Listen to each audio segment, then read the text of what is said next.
Bonjour à tous, c'est Luan des frères Catcheurs. Alors aujourd'hui je suis sans Jesse, voilà, parce que je tourne un peu cette vidéo à l'improviste. Comme vous voyez, un peu nouveau setup, nouvelle qualité. Donc je fais cette vidéo en même temps pour tester le micro avec le montage et tout ça, pour voir ce que ça va rendre au rendu final. Mais en même temps je me dis que ça peut vous intéresser parce qu'une petite vidéo catch de temps en temps, ça fait pas de mal. Et là pour cette semaine, on a Fastlane ce dimanche.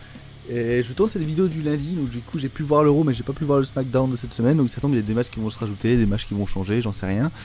Mais en tout cas, je vais faire ma vidéo des pronostics de ce show qui de base ne me provoque aucune attente, mais que quand je regarde la carte peut me provoquer un minimum. Ça va être un show je pense assez important pour WrestleMania, pour distinguer un peu ce qui va se passer. Il y a beaucoup de matchs que je comprends pas, il y a beaucoup de matchs qui sont inutiles, il y a beaucoup de matchs que je ne vois pas l'intérêt de regarder. Mais comme en ce moment la WWE nous étonne pas mal avec ce qu'ils peuvent faire en matière de storyline et en termes de pay-per-view, pourquoi pas. On va ouvrir ces pronostics avec le Shield, donc Seth Rollins, Roman Reigns et Dean Ambrose contre Drew McIntyre, Baron Corbin et Bobby Lashley. Le Shield s'est reformé cette nuit, à Raw. Pour aucun intérêt, enfin reformer le Shield, je trouve que c'est assez inutile, surtout pour affronter ces gars-là, quoi. C'est Baron Corbin, Drew McIntyre et Bobby Lashley ne sont même pas une vraie faction.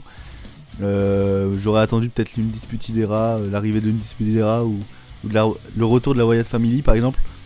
Si c'est pour affronter eux, enfin je ne vois pas trop d'intérêt. Certes ils foutent un peu le bordel à Raw, mais c'est plus par manque de place pour eux dans les storylines les plus importantes qu'on a fait ça que pour forcément créer une faction. Enfin voilà, je pense pas que le match va être fameux, après ça peut être intéressant pour WrestleMania, mais comme c'est une réunification du Shield, bah ça va être le Shield qui va gagner, parce que le Shield a très rarement perdu. S'il fallait ramener Roman Reigns pour ça, je vois pas trop l'intérêt. Deuxième match de la soirée, un des plus importants mais un des plus incompréhensibles aussi. Charlotte Flair contre Becky Lynch. Donc déjà Becky Lynch est censée être en suspension, je ne vois pas trop l'intérêt de la mettre en match dans la storyline, c'est pas cohérent. De plus Becky Lynch a gagné le Royal Rumble, donc elle mérite totalement sa place et je vois pas pourquoi elle doit avoir une autre opportunité et une autre preuve pour y rentrer. Comme je vois pas le match Ronda Rousey contre Becky sans Becky, bah ça va être elle qui va gagner le match, avec peut-être une intervention de Ronda Rousey ou autre. Mais ouais, pour moi ça va être Becky qui va gagner. Et je vois pas l'intérêt du match en lui-même. Enfin, Charlotte Flair n'a rien à foutre dans cette storyline. Mais bon, la WWE et tout leur talent. Moi je parais un peu blasé, mais c'est parce que le haut de la carte est plus intéressant que ça. Là je ne vois pas trop l'intérêt de ce match et je le trouve même plutôt inutile. C'est un affrontement qu'on a déjà vu beaucoup trop de fois et dans la storyline ça n'a aucun sens. Victoire de Becky du coup. Le match pour le championnat féminin de SmackDown, Asuka versus Mandy Rose. Alors là on a un match un peu original pour un pay-per-view parce qu'ils se sont déjà affrontés à SmackDown et Mandy Rose a gagné contre Asuka. Lol. J'aime beaucoup Mandy Rose mais pas au point que une rivalité contre Asuka soit intéressant. Je pense pas qu'ils vont faire perdre Asuka à Fastlane contre Mandy Rose. Je vois pas Mandy Rose championne maintenant. Asuka va conserver le titre. Ça va être un match pour calmer le public, mais ça va pas être hyper intéressant. J'ai hâte de voir genre Asuka contre Lacey Evans prochainement ou quelque chose qui me tente plus que Asuka contre Mandy Rose. Car même si j'aime beaucoup Mandy Rose, sa construction est quand même plus mid-carder que main eventer. Mais bon, au moins on voit Asuka dans le pay-per-view. C'est déjà ça. Après un match Women's Tag Team Championships, donc pour les titres féminins de la WWE, donc Tag Team féminin, Bayley et Sasha Banks contre Nia Jax et Tamina.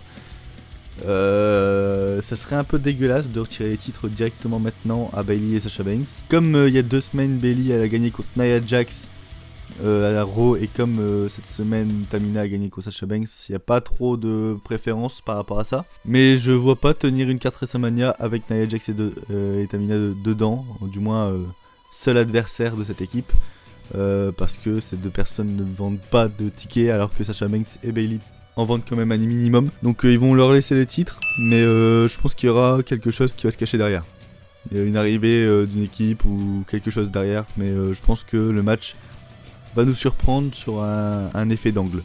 Ensuite, un match qui m'intéresse beaucoup, le titre tag team de SmackDown, Les Usos contre Shane McMahon et The Miz. Je vois bien les Usos gagner parce que la rivalité Shane McMahon-The Miz va peut-être naître à ce niveau-là. Surtout que le père de The Miz sera en manager aux côtés du ring. Donc à mon avis, il y aura peut-être un botch de Shane McMahon sur le père de The Miz ou un truc du genre. Je vois bien un truc du genre arriver pour créer la rivalité pour WrestleMania. Mais en même temps, je me dis une petite présence des Hardy Boys à la fin, ça pourrait être pas mal. Donc un match qui m'intéresse parce que je sais que ça va être bon, ça va être divertissant et ça va être assez intéressant au niveau des storylines. Et on a les Usos, donc du coup c'est des excellents workers. On a The Miz qui est un excellent divertissement à lui tout seul. Et on a Shane McMahon qui va encore nous faire des trucs de fou et qui sait porter un match avec sa popularité et non avec son catch. Donc why not, franchement why not. Et s'ils construisent bien la rivalité, ça peut être vraiment sympatoche pour WrestleMania. Ensuite, dernier match annoncé sur la carte, on a Daniel Bryan contre Kevin Owens. Normalement ça devait être Kofi Kingston, mais Vince McMahon a encore fait des siennes, hein. Ça lui va pas trop bien, l'âge, il se prend encore pour un adolescent. Du coup, Kofi Kingston, on sait pas ce qu'il va faire. Peut-être que au SmackDown de demain, il va réintégrer le match pour faire un triple threat. Mais bon, je vois bien cette affiche là pour WrestleMania. Cela dit, je pense pas que Kevin Owens va remporter le titre. Un Daniel Bryan champion pour WrestleMania, ça serait vraiment beau.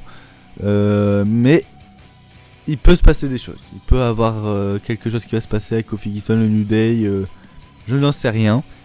Mais je vois pas Daniel Bryan repartir sans le titre de Fastlane. Je vois bien arriver avec son titre à WrestleMania et peut-être perdre son titre à WrestleMania contre un Kofi Kingston ou un Kevin Owens pour un feel good moment. Donc on verra bien dans le SmackDown de demain. Mais dans tous les cas, je pense que Daniel Bryan va repartir de ce show champion. Cela dit, il y a c'est tous les matchs qui ont été annoncés pendant ce temps, il me semble peu. Je pense qu'on aura un match pour le championnat de tag team de Raw entre le Revival, Bobby Roode et Chad Gable et Aleister Black et Ricochet, un triple threat tag team qui sera soit dans le kick-off soit dans la carte principale, on en saura très prochainement. Dans ces cas-là, si le match est présent, je pense que le Revival va conserver les titres. Pour arriver champion également à WrestleMania, pour avoir peut-être un Fatal 4-Way où on va rajouter DIY. Je pense que le show peut être hyper intéressant pour continuer cette storyline jusqu'à WrestleMania. Peut-être rajouter une présence de Batista, peut-être, je sais pas. Batista est annoncé pour un face-à-face avec Triple H l'Euro prochain, donc ça veut dire qu'il sera pas loin de Fastlane, de l'endroit où se trouve Fastlane. Donc peut-être une apparition de Batista, parce qu'avec ce qui s'est passé qui est totalement jouissif, je le vois bien rentrer dans le show. Et pourquoi pas une arrivée de l'Undertaker pour annoncer un match. Enfin, le show peut être hyper important comme hyper médiocre. On aura tous les résultats dans la nuit de dimanche à lundi à partir d'1h du matin sur AB1. J'espère que vous allez regarder le show. Moi je ne sais pas encore si je vais faire nuit blanche ou si je vais regarder tout ça du lendemain. Dans tous les cas, c'est un show que je vais regarder parce que la route vers WrestleMania avance et c'est dans moins d'un mois. Voilà, on n'est pas prêt. Je pense que le WrestleMania cette année, ils peuvent vraiment déchirer et ils ont toutes les possibilités pour en faire un excellent show. Sur ce, c'était le Louane. J'espère que cette vidéo vous aura plu. J'espère que ce format, ce nouveau setup vous aura plu, aura changé quelque chose à la qualité audiovisuelle de cette vidéo. On se retrouve très prochainement pour d'autres vidéos et catch. Sur ce, prenez soin de vous. À la prochaine. Peace.